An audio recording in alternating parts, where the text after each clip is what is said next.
महापुरुष को प्राप्त हुआ है। आप सभी पूज्य जगत गुरु जनार्दन स्वामी मौनी मागिरी जी महाराज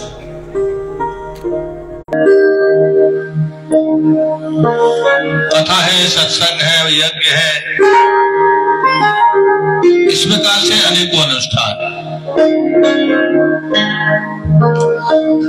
लेकिन हर अनुष्ठान में बड़े कड़े नियम हैं। लेकिन जब अनुष्ठान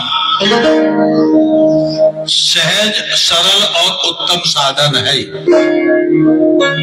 तो आप सब पूज्य महामंडलेश्वर शांति गिरी जी महाराज की उपस्थिति में और पावन तीर्थ प्रयागराज के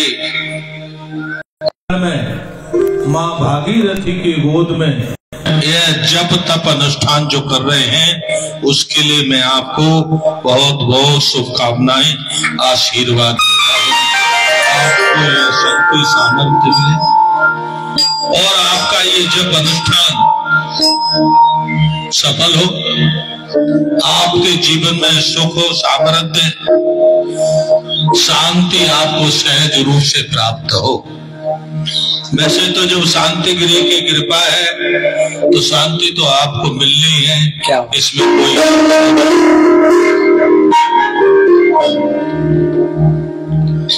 जैसा कि मैंने महापुरुषों के द्वारा सुना है और कुछ शास्त्रों के अध्ययन से, ये जप अनुष्ठान अपने में अद्भुत अनुष्ठान होता है। और अद्भुत मैं इसलिए कह रहा हूं, आप अनेकों अनुष्ठान कर लीजिए कोई भी, लेकिन जीव का प्रारब्ध बदलने की सामर्थ्य नहीं है। लेकिन ये जप अनुष्ठान जीव का सामर्थ्य बदल देता है, प्रारब्ध बदल देता है।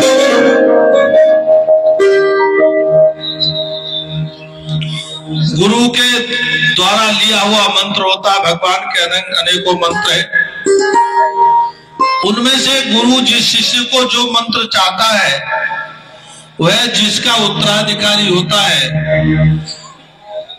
वह जिसका अधिकारी होता है, गुरुदेव उसको मंत्र देते हैं। और वास्तव में गुरु शिष्य परंपरा यह साक्षात भगवान शंकर से जोड़ने की परंपरा है और इसी से जीव का कल्याण होने का मार्ग प्रशस्त होता है। कोई भी अनुष्ठान आप करें और आपने गुरु के द्वारा मंत्र नहीं लिया है तो शुद्ध पवित्र नहीं होते, लेकिन जप अनुष्ठान के द्वारा जीव शुद्ध और पवित्र भी होता है। यह जप अनुष्ठान गुरु मंत्र देके आदेश देता है कि निरंतर जाप करना, अधिक से अधिक जाप करना, या कहता है यथा सामर्थ्य जाप करना, या फिर कहते हैं जैसे आप अनुष्ठान में बैठे हो तो अनुष्ठान में बताया होगा कि इतने दिनों तक इतना जाप, इतने समय तक। जब हम कोई निश्चित कार्यक्रम कर लेते हैं तो है जप जो है अनुष्ठान में परिवर्तित हो जाता है।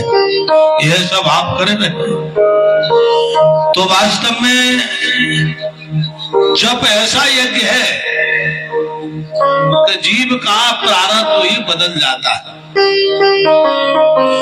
और जीव अगर संसार के सुख चाहे तो उसको संसार के सुख भी इस जप यज्ञ के द्वारा सहज और सरलता से उपलब्ध हो सकते हैं। एक इसकी निश्चित संख्या है। आप धन चाहते हैं तो उतना जाप करना पड़ेगा आपको। आप परम गति प्राप्त करना चाहते हैं, आप में और ईश्वर में भेद नहीं रहे, तो ऐसा विधान आता है कि 11 से 13 करोड़ जो जाप कर लेता है वह परम पिता परमेश्वर के यहाँ परम गति प्राप्त करता है, मोक्ष प्राप्त करता है। मुझे एक संत की, महापुरुष की कथा याद आ गई।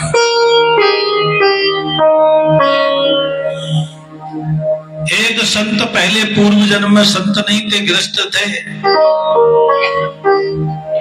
तो सहज रूप से संतों को देखते तो संसार के लोगों का आकर्षण होता है। और आकर्षण इसलिए होता है कि संत ही जीव के कल्याण का मार्ग बताते हैं। तो वो सब महापुरुष सहज रूप से संतों के पास जाते थे, और जाते जाते उन्होंने एक संत से कहा कि प्रभु, मैं बहुत दरिद्र हूं, मैं बहुत गरीब हूं, मेरा परिवार बहुत गरीब है, दरिद्र है, मैं अपनी गरीबी दरिद्रता दूर करना चाहता हूं। मेरी बात आपको समझ में तो आ रही है? भाषा मेरी थोड़ी आपकी महाराष्ट्र वाली नहीं है जी, लेकिन मैं सरल बोलने का प्रयास करना। जी जी, समझ में आ रही है। तो उन महापुरुष को गायत्री का मंत्र दे दिया। किसी संत ने गायत्री का मंत्र दिया और ये कहा कि बेटा, इसको निरंतर अधिक से अधिक जाप करो, और जाप भी करो वो पुरुषण करके करो। तो गायत्री का पुरुषण बहुत कठिन माना जाता है। एक पुरुषण करने में लगभग 1-1.25 साल लग जाता है, अगर ईमानदारी से करता है तो। और वास्तव में जो भी जप यज्ञ है ईमानदारी से करना चाहिए, क्योंकि हम अगर चोरी कर रहे हैं तो किसके साथ कर रहे हैं? हम धोखा दे रहे हैं तो किसके साथ कर रहे हैं? अपने साथ नहीं कर रहे। तो ये अनुष्ठान हमारे लिए, हमारे परिवार के कल्याण के लिए। तो उन्होंने गायत्री के 24 पुरुषण की। एक पुरुषण कठिन है, क्योंकि मन में था दरिद्रता खत्म होना चाहिए, जीवन की जो घोर गरीबी है वो समाप्त हो जाए। 24 चरण पुरुषण करने के बाद भी दरिद्रता जाती नहीं, गरीबी जाती नहीं। मन में आशा निराशा जागी, आशा निराशा में बदलने लगी। इसी बीच एक संत मिले, उन्होंने अपनी व्यथा संत से कही। उन्होंने कहा, महाराज, एक संत मिले थे, उन्होंने कहा इसका जाप करोगे तो दरिद्रता मिट जाएगी, लेकिन मैंने 24 पुरुषण कर लिए, मेरी गरीबी मेरे परिवार की मिटी नहीं। तो उन संत ने समझाया कि प्रभु, बेटा, कोई आपको अनुष्ठान में भूल हो गई होगी। संत जो बताते वो ठीक होता है, संत के बताने में कोई अंतर नहीं है, भेद नहीं। आपने ठीक से किया नहीं होगा, कोई आदत से रहा होगा, प्रमाद रहा होगा। और उन संत ने कहा कि बेटा, क्या रखा है इस गरीबी मेरी में? भगवान की तरफ मन लगाओ। 24 पुरुषण किए थे, तो संत ने कहा तो उन्होंने संन्यास ले लिया, सन्यासी बन गए।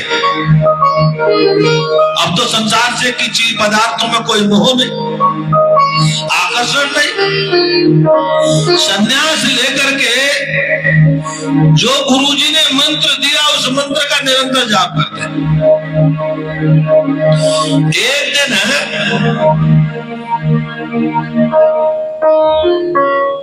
गायत्री माता उनके सामने प्रकट हो गई। उन संत ने पूछा, माहेश्वरी, आप कौन है? गायत्री माता ने कहा कि बेटा, मैं गायत्री हूं। संत ने कहा, क्यों आई हो यहाँ? मेरे पास क्या करने आई हो? कहने लगी बेटा मैं तुझसे प्रसन्न हूं और जो तुझे आज चाहिए मैं सब कुछ देने को तैयार हूं।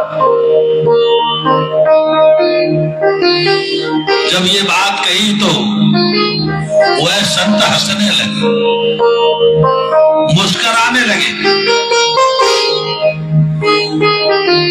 तो गायत्री माता ने कहा मैं जो कह रही हूँ वो होगा, निश्चित होगा। आप क्यों, आपको संशय है क्या, विश्वास नहीं है? वो संत कहते हैं मुझे विश्वास तो है आप पर, लेकिन मैं मुस्कुरा और हंस इसलिए रहा हूं, आप भी खूब मजाक करती हो मेरे साथ।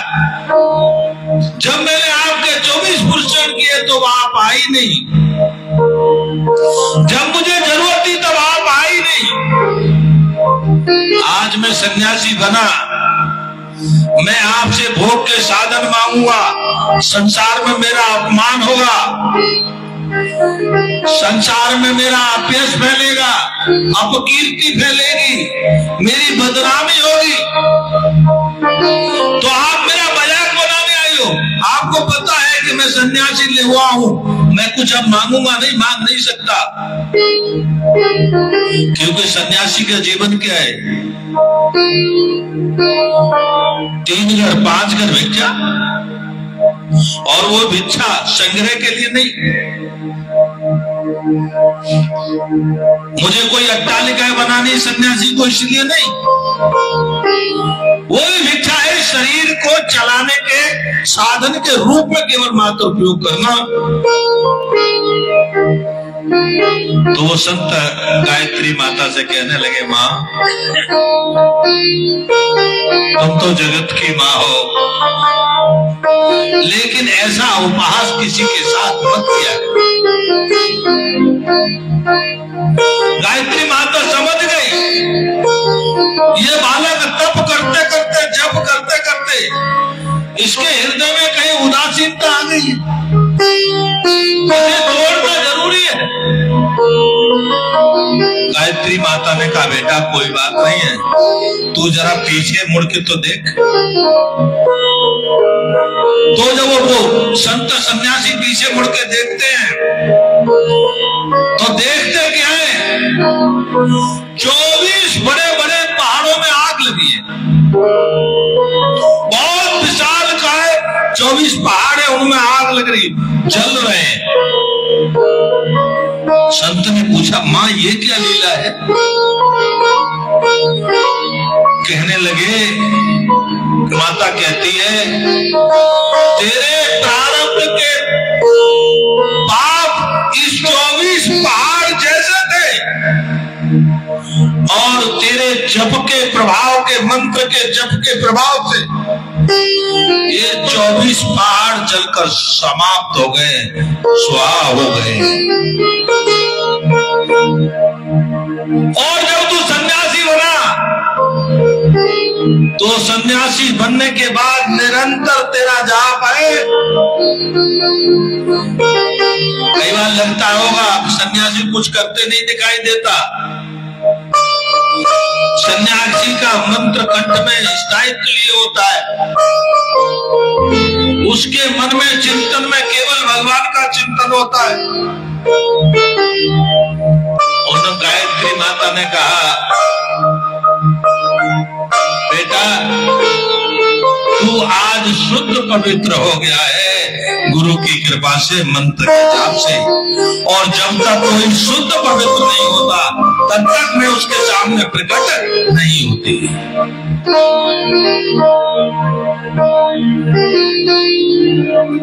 जब अनुष्ठान ऐसा है, जीव जहां पर अपने कल्याण के साधन करता है, पूरे प्रारब्ध को भी समाप्त कर लेता है, लेकिन जीव शुद्ध पवित्र होना बड़ा कठिन है। लेकिन मंत्र जाप से जीव शुद्ध और पवित्र भी हो जाता है, और जब शुद्ध पवित्र हो जाता है तो परमात्मा के लिए सबसे प्रिय जीव होता है। ऐसा आप अनुष्ठान कर रहे हैं, आप सब बड़े सौभाग्यशाली हैं। आपका अनुष्ठान, जैसे कि आप जिस परंपरा के हैं, मौनीगिरी बाबा जी के, और आप मौन रूप से मंत्र का जाप कर रहे हैं, तो निश्चित रूप से आप पर दो कृपा होने वाली है। शांति गिरी की कृपा भी और मौनीगिरी की भी कृपा। आप जीवन में सुख सामर्थ्य संकल्प। मैं भी आपको बहुत बहुत शुभकामनाएं देता हूँ। ये महात्मा तो हमारे पास सुबह सुबह गए थे, तो मैंने मेरे अकेले भी आपके सामने मेरा पीछा पड़ता है, तो जब अनुष्ठान में लिखा देखा था पहले से ही। उन्होंने कहा कि जब अनुष्ठान में चलना है, मैं तो बिल्कुल तैयार हो गया। और सही बात तो ये थी कि मैं तो आने का आपके जब अनुष्ठान का कुछ सहज रूप से कुछ पड़ोसियों को भी लाभ होता है ना, होता है ना। तो वैसे ही वही आएंगे, पास आएंगे तो कुछ उसका आपको भी लाभ मिलेगा। तो पुनः आप सबको बहुत बहुत मैं शुभकामनाएं देता हूँ, आशीर्वाद देता हूँ। सदा सर्वदा भगवान आप पर, जनार्दन स्वामी मौनीगिरी बाबा आप पर खूब आशीर्वाद देते रहे, और शांति गिरी जी महाराज की भी कृपा पर बनी रहे।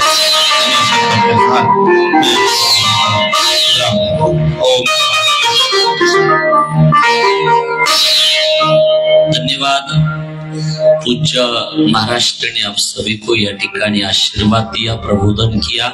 पूज्य महामंडलेश्वर स्वामी प्रबोधनानंद गिरी जी महाराज, पूज्य महाराष्ट्र का फिर एक बार ताली बजाकर स्वागत करते हैं, अभिनंदन करते हैं। और आज इस जपानुष्ठान समारोह में इस सत्र के समापन की ओर हम सब यह प्रस्थान करेंगे। धन्यवाद।